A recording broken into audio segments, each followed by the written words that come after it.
Ismoilova, o'zbek xalqining ardoqli shoirasi, jurnalist va jamoat arbobi. U o'zbek adabiyotida vafo, sadoqat va ayol qalbi tuyg'ularini eng yirik kuychisi hisoblanadi. Aziz kitobxonlar, mana biz Zulfiya ijodiga bag'ishlangan omadli kitobxon chellenjimizni boshlaymiz.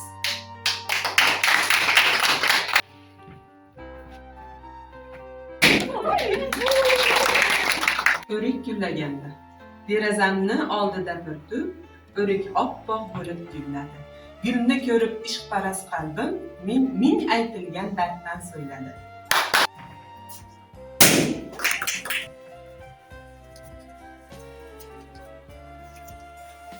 Derazangdan mo'ralab asta, gul yuzingdan bo'lib shikasta, uzun qishga siltab qo'lini, ham qalbingdan boshlab yo'lini, 9 oyki yelarmish bahor, bugun tunda kelarmish bahor.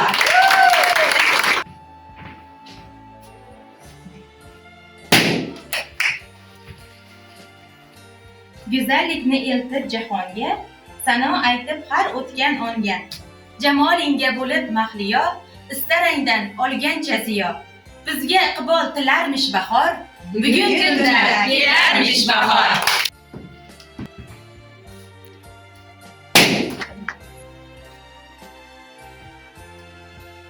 Seni izlar ekan bo'lib shabboda, sen yurgan bog'larni qidirib chiqdi. Yozib ko'rsatay deb husn ko'rkini, yashil yaproqlarni qidirib chiqdi.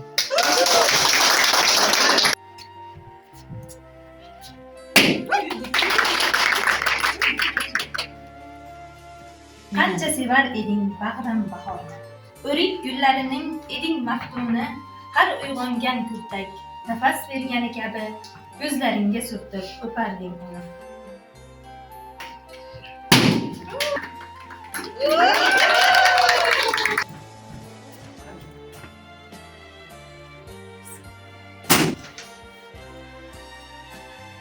Men bu she'rni o'qimagan ekanman, hech yodlab ham ko'rmagan ekanman. Boshqa she'r aytib bersam bo'ladimi? Bo'ladi. Seni qumsab oqshom chog'ida kirib keldim shu tanish uyga, biz bir chog'lar yashagan uyda tunab qoldim xayollarimga.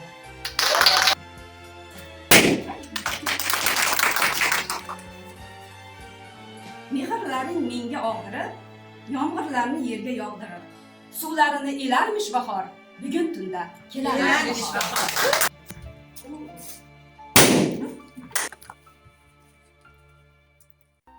Salqin saharlarda bodom gulida, binafsha labida yerlarda bahor, qushlarning parvozi, yerlarning nozi, baxmal vodiylarda, qirlarda bahor.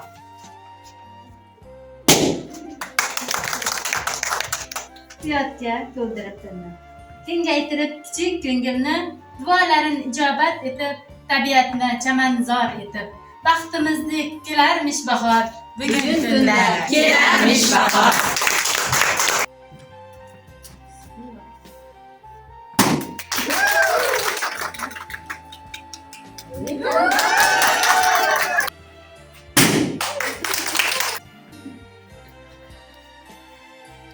Qovrimizni suvga g'arq qilib, izg'iringni butkul tark qilib, eshitganday mening nolamni, guldastaga urab olamni, tushda boshing qilarmish bahor, Bugun tunda kelarmish bahor.